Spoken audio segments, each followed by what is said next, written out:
Hello hi नमस्ते सत श्री अकाल आदाब। Welcome to our channel drinks and sports. आप सभी के सामने हाजिर है आप सभी का जय एक बार फिर दोबारा एक और प्री मैच एनालिसिस के साथ आज के डबल हेडर के पहले मैच के, जो कि होने जा रहा है आरसीबी वर्सेस पीबीकेएस। आप सब लोग यही सोच रहे होंगे भाई परसों ही तो ये मैच देखा था, फिर दोबारा। अरे मेरे भाई परसों था चिन्ना स्वामी में, आज है मुल्लापुर में। तो भाई ये है रिवर्स फिक्सचर।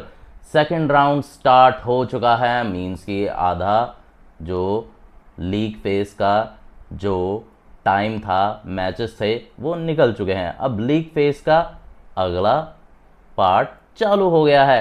तो ये होने वाले हैं revenge fixtures and reverse fixtures. तो अभी तो सब लोग जानते हैं कि परसों ही चिन्ना स्वामी में बहुत ही बुरी तरह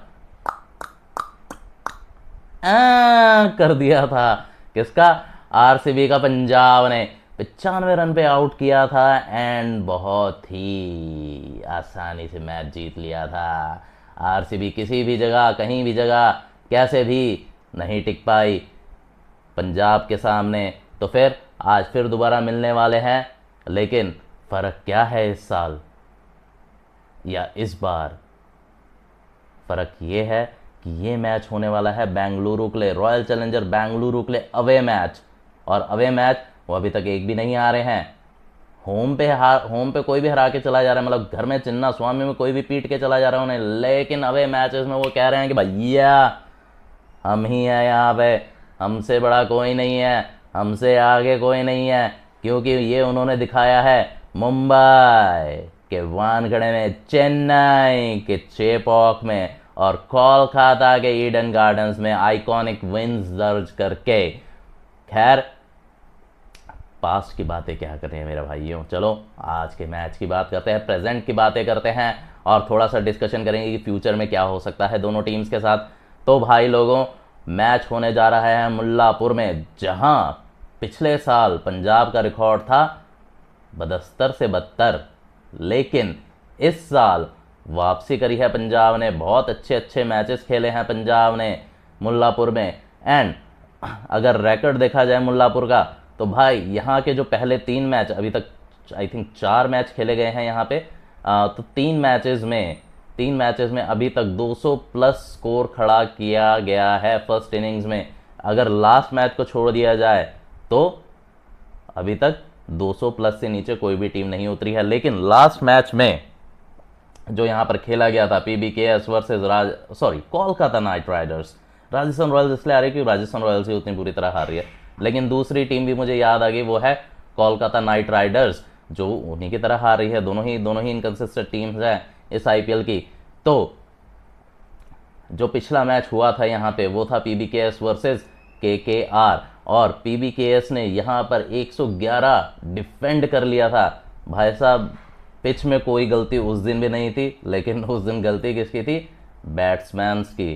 ठीक है, चाहे वो पंजाब के रहे हों चाहे वो कोलकाता के रहे हों, दोनों के दोनों ने इतना बेकार खेला कि भाई एक 111 पे ढेर हो गई और दूसरी ने 111 बनाए ही नहीं। ठीक है, मतलब वो चेज़ ही नहीं कर पाई, 95 ही बना पाई।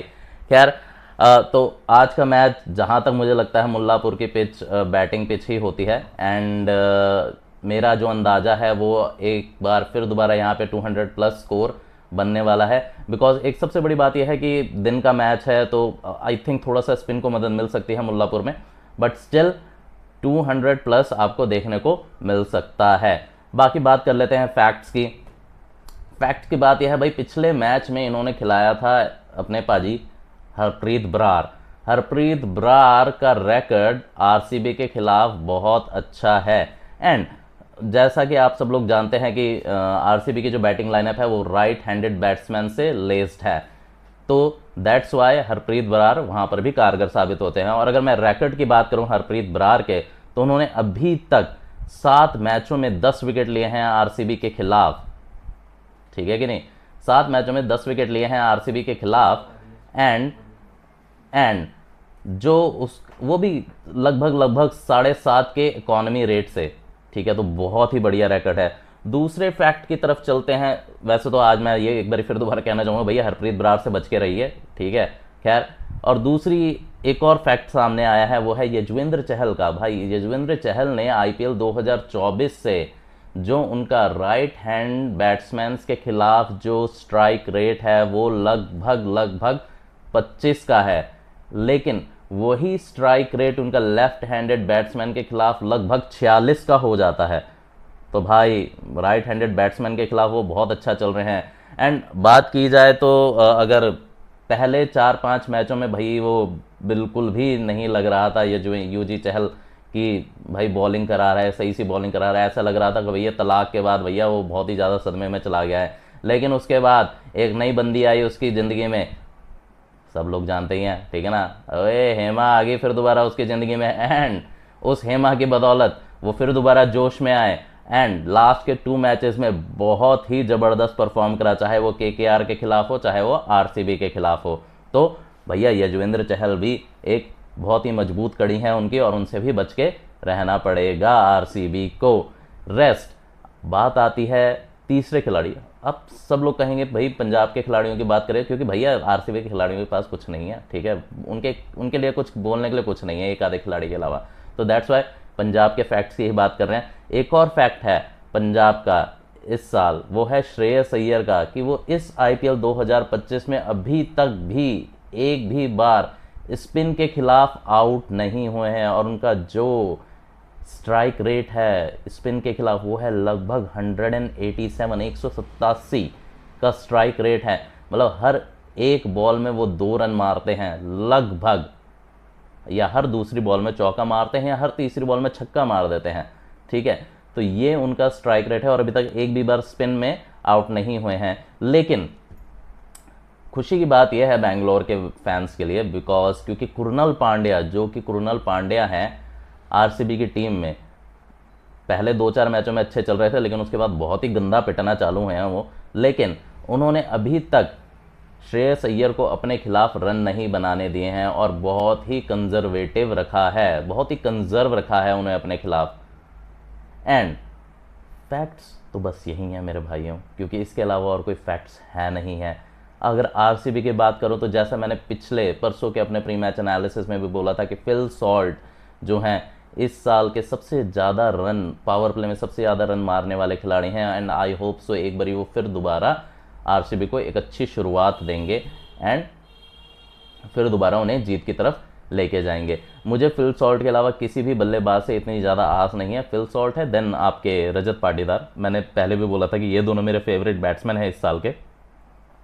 इवन के विराट कोहली के होते हुए भी मुझे विराट कोहली से ज़्यादा इन दोनों पर भरोसा है, फिल सॉल्ट पर, रजत पाटीदार पर। एंड लास्ट मैच से मेरे थोड़ा सा विश्वास बढ़ा है टिम डेविड पे, कि भाई वो स्लॉग ओवर्स में आके कुछ अच्छी 6 हिटिंग कर सकते हैं, और अगर आते हैं तो लास्ट के 2 ओवर में भैया 40-50 रन बड़े आराम से अकेले खींच सकते हैं। तो ये थी बात फैक्ट्स की, ठीक है। एंड अगर हेड टू हेड मैं इन दोनों का रिकॉर्ड देखूं तो हेड टू हेड भाई पंजाब आगे है। 18 मैचेस पंजाब ने जीते हैं, 16 मैचेस आरसीबी ने जीते हैं। तो head to head record Punjab का बहुत अच्छा है, और इन दोनों ने मिलकर बहुत ही अच्छे, मतलब बहुत ही आइकॉनिक मैचेस खेले हैं। मुझे जो मेरा फेवरेट आइकॉनिक मैच है, अगर आप सभी को याद होगा, तो वो डेविड मिलर का शतक चेजिंग में आना। भाई 14 से 15 रन पर ओवर चाहिए थे जब डेविड मिलर आए खेलने, और उसके बाद डेविड मिलर ने ऐसा तूफान मचाया कि भाई आरसीबी बह गई, और डेविड मिलर ने अकेले सिंगल हैंडेडली भाई वो मैच आरसीबी के मुंह से छीन लिया था। And that is one of my favourite ceases in IPL. और वो हुआ था, आप सब लोग जानते हैं, पहले पीसीए स्टेडियम मोहाली में खेलती थी, लेकिन इस बार इन्हें 2-3 ग्राउंड्स दिए गए हैं इनके होम ग्राउंड्स के, और मुल्लापुर में ये इनका आखिरी मैच है एज अ होम ग्राउंड। उसके बाद ये धर्मशाला मूव कर जाएंगे अपने rest of the home matches खेलने के लिए। तो ये पंजाब चाहेगी फिर दोबारा, रिकी पॉन्टिंग, श्रेयस अय्यर और पंजाब की टीम चाहेगी फिर दोबारा कि भैया इस मैदान को एक अच्छे मेमोरीज के साथ अलविदा कहा जाए आईपीएल 2025 में। अब आते हैं भाई बैटिंग लाइनअप्स या टीम लाइनअप्स पर दोनों टीमों की। तो टीम लाइनअप्स ऐसी हैं कि अगर मैं आरसीबी की बात करूं तो आरसीबी के पास फिल सॉल्ट है, विराट कोहली है, देवदत्त पाडिक्कल है, रजत पाटीदार है, लियम लिविंगस्टन है, पर मैं चाहता हूँ भाई लियम लिविंगस्टन को बिल्कुल ही बाहर निकाला जाए। भाई इसके बस का कुछ नहीं है, इतने मौके देने के बाद भी अगर नहीं चल रहा है तो भाई ये खिलाड़ी किसी काम का नहीं है भैया। बाहर निकालिए, ना बॉलिंग कर रहा है ना बैटिंग कर रहा है, तो I don't want this player in RCB team any more. इसकी बजाय जेकब बैथल को खिलाइए। बट मुझे पता है आरसीबी की मैनेजमेंट पहले से ही कैसे रही है, वो कभी भी इतने ज़्यादा चेंजेस नहीं करते हैं, तो मुझे लगता है फिर दोबारा लियम लिविंगस्टन को मौका मिलेगा। लेकिन आई बिलीव सो दैट कि आपके पास बहुत अच्छी बैटिंग लाइनअप है, तो जेकब बैटल को 8वें नंबर पे कृणाल पांड्या के बाद रख लीजिए। वो भी ठीक ठाक बैटिंग है, मतलब कि यार अगर एक चौका मार के जाना तो भैया वो जेकब बैटल भी मार के जा सकता है, ठीक है कि नहीं। तो फिर इससे बेटर है कि आप जेकब बैटल को खिलाइए लियम लिविंगस्टन की जगह, आपकी बॉलिंग और ज़्यादा स्ट्रांग होगी। दैट्स माई पॉइंट टू से। तो फिर प्लीज़ रिक्वेस्ट है कि आप जेकब बैटल को खिलाइए इंस्टेड ऑफ लियम लिविंगस्टन। अगर लियम लिविंगस्टन खेलते हैं तो हम उनको अपनी इस बैटिंग लाइन में इंक्लूड कर रहे हैं, बिकॉज मुझे नहीं लगता कि कुछ चेंजेस होने वाले हैं। तो उसके अलावा लियम लिविंगस्टन के बाद आते हैं भैया आपके टिम डेविड हैं, देन कृणाल पांड्या हैं एंड जितेश शर्मा है। तो ये 8 बैट्समैन हैं, एंड अगर देखा जाए अगर ये प्रॉपर चलें तो भाई आरसीबी को हराना मुश्किल ही नहीं नामुमकिन हो जाएगा। बट स्टिल ये सारे चलते नहीं हैं, सिर्फ Phil Salt, Rajat Patidar and Tim David को छोड़ दिया जाए तो। बीच बीच में एक आधा नॉक विराट कोहली का आया था, एक छोटा सा नॉक मुंबई में देवदत्त पाडिक्कल का आया था। अदरवाइज मेरे को तो कोई भी ऐसा बैट्समैन सा नहीं लग रहा कि जो भाई कि लगे कि हाँ भाई जिसके भरोसे मैं मैच छोड़ दूँ, except Phil Salt and Rajat Patidar, and अगर स्लॉग ओवर्स की जिम्मेवारी दूँ तो टिम डेविड को। That's it. दूसरी तरफ चलते हैं, तो दूसरी तरफ हैं प्रभसिमरन सिंह। मैं हमेशा से कहता रहा हूँ, मैं उन्हें एज अ बल्लेबाज बिल्कुल भी रेट नहीं करता। मेरी मतलब कि बहुत ही ज़्यादा लप्पा बल्लेबाज है, बहुत ही ज़्यादा तुक्का बल्लेबाज है, हर बॉल पे घुमाता रहता है, बॉल को देख के नहीं खेलता, जहाँ लग जाए वहाँ लग जाए, ठीक है। तो ये वाला सा सीन है प्रभसिमरन सिंह का। तो I do not rate him as a batsman, but still भाई इनिंग्स खेल रहा है, क्योंकि पंजाब की टीम अच्छी चल रही है, तो अच्छी खासी इनिंग्स भी 20-30 रन अच्छे खासे मार जा रहा है, तो भाई कोई गिला शिकवा नहीं होना चाहिए पंजाब के फैंस को। एंड दूसरी तरफ है उनके यंग प्रियांश आर्या। भाई लोगों, पीपीएल में 6 छक्के मारने के बाद, एक ओवर में 6 छक्के मारने के बाद वो आए आईपीएल में, एंड आईपीएल में फिर शतक मारा, वो भी बहुत ही ज़बरदस्त शतक, वो भी मुश्किल सिचुएशन में शतक। एंड उसके बाद वो उनकी जो रेगुलर छोटे छोटे कैमियोज आ रहे हैं, बट स्टिल बहुत ही अच्छा बैट्समैन है भाई। तो अगर चल गया तो भाई आरसीबी की घिकी बंद हो जाएगी, and I do not want him to, यार मतलब कि मैं नहीं चाहता कि भाई आरसीबी के खिलाफ चले, ठीक है ना। एक और मैच जीत जाने तो भाई लोगों आरसीबी को, ठीक है। उसके बाद उनके पास आते हैं श्रेयस अय्यर हैं, बहुत ही ब्रिलियंट फॉर्म में, जैसे कि मैंने उन्हें बोला स्पिन पर अभी तक आउट नहीं हुए, लेकिन आरसीबी के पास स्पिन है भी नहीं है वैसे, ठीक है, तो हमें कोई फ़र्क पड़ता नहीं। उसके बाद आ जाते हैं नेहल वडेरा हैं, लास्ट मैच भाई ब्रिलियंट 30 रन मारे थे उन्होंने, ठीक है। उसके अलावा उनके पास जॉश इंग्लिश है, आजकल जॉश इंग्लिश को खिलाना चालू करा है। मेरी रिक्वेस्ट है उनसे कि जॉश इंग्लिश को खिलाइए, क्यों रखा हुआ है उन्हें बाहर, तो उन्होंने जॉश इंग्लिश का इंक्लूजन अपनी टीम में कर दिया है। एंड उसके बाद मार्कस स्टॉइनिस आ जाते हैं एंड शशांक सिंह है, तो इनका बैटिंग लाइनअप भी अच्छा है। बट अगर मैं कंपैरिजन करूं आरसीबी के बैटिंग लाइनअप से, तो भाई आरसीबी का बैटिंग लाइनअप कहीं बेहतर है पंजाब से। उसके बाद बॉलिंग लाइनअप की भी बात कर लेते हैं। अगर मैं पंजाब की बात करूं तो अर्शदीप सिंह आ जाते हैं उनके पास, उनके पास यूजी चहल हैं, उनके पास हरप्रीत बरार को मेरे ख्याल से आज फिर दोबारा मौका देंगे, और उसके बाद उनके पास हैं मार्को यंसन, बहुत ही, और जेवियर बार्टलेट को मैं कैसे भूल सकता हूँ, जेवियर बार्टलेट भी हैं उनके पास।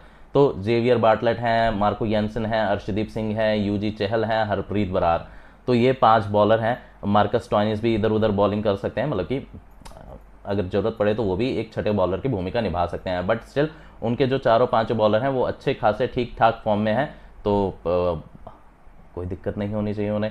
अगर दूसरी तरफ जाऊं तो दूसरी तरफ भुवनेश्वर कुमार हैं, यश दयाल हैं, जॉश हैजलवुड हैं, कृणाल पांड्या हैं, एंड आपके क्या नाम है उसका, सुयश शर्मा है। बेकार के बॉलर हैं भाई।